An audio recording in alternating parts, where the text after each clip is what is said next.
안녕하십니까. 사랑의 집 가정문화연구원 이사장 주수일입니다. 사람들에게 가정이 중요하냐고 물어보면 중요하지 않다고 하는 사람은 한 사람도 없습니다. 그런데 막상 그들의 실제 생활하는 것을 보면 가정을 중요한 것만큼 중요하게 생각하면서 살고 있는 사람은 그렇게 많지가 않습니다. 가정이 그렇게 중요하다고 생각한다면 부부관계에서 사랑의 대화나 자녀를 낳고 양육하는 것이나 부모를 모시는 문제나 형제간의 문제 모든 것에 삶의 우선순위를 두어야 하는데 사람들은 그렇지가 않습니다. 그래서 사회활동에는 많은 관심과 시간들을 투자하지만 가정에 대해서는 별로 투자를 하지 않기 때문에 사회적인 출세는 해서 돈은 많이 벌고 명예는 얻었지만 가정은 황폐해지고 파괴되어서 불행해지는 경우가 너무나 많이 있습니다. 그런데 이것은 불신자나 신자나 별 차이가 없습니다. 이것은 신자들이 신앙생활에서 정말 중요한 것을 중요하게 여기지 않고 소홀히 여기고 살고 있기 때문인 것입니다. 이것은 마치 필수 과목은 소홀히 하고 선택 과목만을 열심히 하다가 상급학교 진학 때에 낭패를 보는 경우와 똑같은 것입니다. 한도는 내가 미국 사람과 무슨 얘기를 하는 중에 responsibility라고 하는 말을 하면서 레에다가 액센트를 주었습니다. 그랬더니 미국 사람이 전혀 알아듣지를 못했습니다. 그래서 나는 몇 번을 더 반복해서 발음을 했는데도 알아듣지를 못하기에 다른 말로 돌려서 책임이라는 말을 설명해 줬습니다. 그랬더니 미국 사람이 responsibility라고 하면서 B에다가 액센트를 넣는 것이었습니다.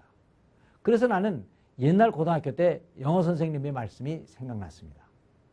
그 선생님은 유난히 영어에서 액센트가 중요하다고 강조를 했습니다. 그래서 영어 단어 시험을 칠 때 스펠링을 다 쓰고 반드시 그 위에 액센트를 찍게 했습니다. 그리고 액센트 위치가 틀리면 무조건 틀리다고 채점을 하는 것이었습니다. 그래서 제가 한 번은 스펠링만 맞아도 절반 점수는 줘야 되는 것 아닙니까? 하고 항의를 했습니다. 그랬더니 선생님은 아무리 스펠링이 맞아도 액센트의 위치가 틀리면 미국 사람들이 못 알아듣기는 마찬가지니까 무조건 틀린다는 것이었습니다. 이것은 우리의 신앙생활에서도 마찬가지입니다. 중요한 것을 제대로 하지 못하고 우리가 중요하지 않은 것에 신경을 쓰다 보면 중요한 것을 잘 하지 못하기 때문에 하나님이 보시기에는 낙제 점수가 될 수도 있는 것입니다. 그래서 오늘 여기서는 우리 신앙생활에서 중요한 것이 무엇인가, 또 그것이 왜 그렇게 중요한가 하는 것에 대하여 하나님께서 창세 이후에 우리 인간들에게 주신 여러 가지 계명들을 중심으로 한번 생각을 해보겠습니다. 하나님께서는 노아에게는 방주를 지으라고 명령을 하셨고 아브라함에게는 고향 갈대아우르를 떠나라고 명령을 하셨습니다. 그리고 모세에게는 이스라엘 백성들을 출애굽시키라고 명령하시고 10계명을 주셨습니다. 그 외에도 선지자나 사도들을 통하여 수많은 계명들을 주셨습니다. 그런데 이 모든 계명들은 그때 역사적인 상황 속에서 가장 중요한 계명들이었습니다. 그러나 이것은 인간이 죄를 지은 다음 인간을 구원하기 위하여 주신 말씀들입니다. 그런데 하나님께서 우리 인간들이 죄를 짓기도 전에 주신 계명이 하나 있습니다. 그것은 바로 창세기 1장 26절에 있는 생육하고 번성하라, 땅에 충만하라, 모든 만물을 다스리라 라고 하는 명령이었습니다. 그러니까 이 계명은 하나님께서 인간을 지으시고 인간들이 하기를 바라는 가장 중요한 내용이 그 속에 있는 것입니다.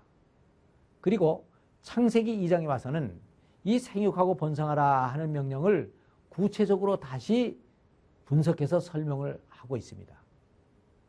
그것은 남자가 그 부모를 떠나서 아내와 연합하여 둘이 한 몸을 이룰지라는 것이었습니다.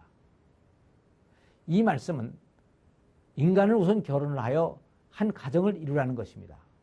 그리고 자식을 낳아서 땅에 충만하게 하라는 것입니다.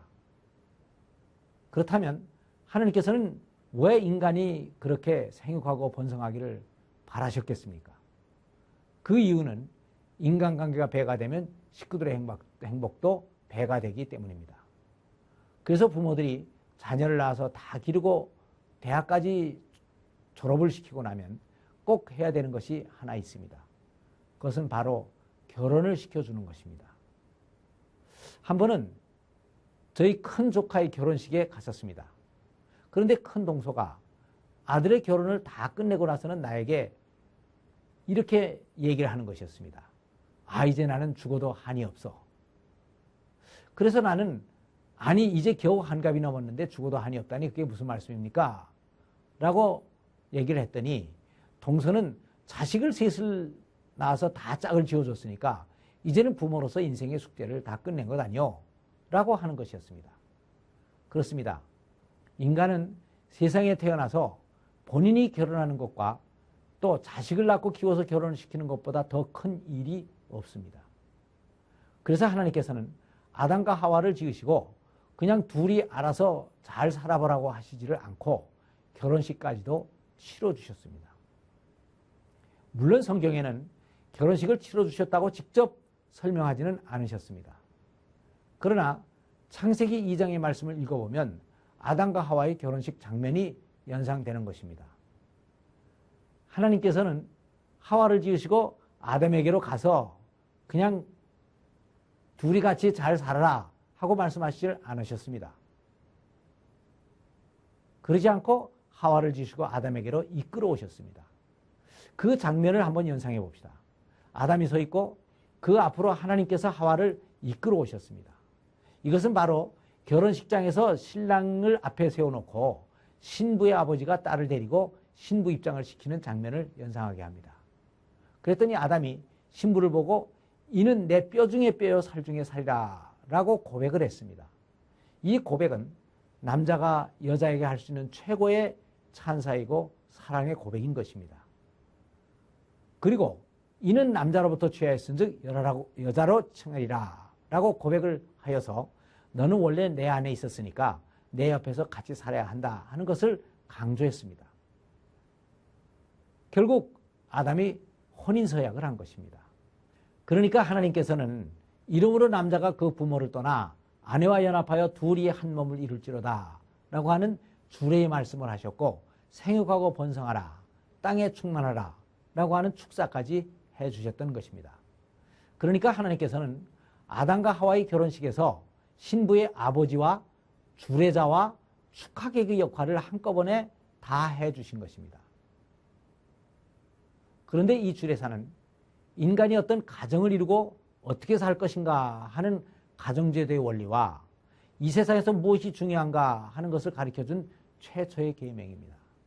그리고 예수님께서도 세상에 오셔서 가장 먼저 하신 이적이 바로 가나의 혼인잔치에서의 포도주를 만들어서 결혼을 축복하신 것입니다.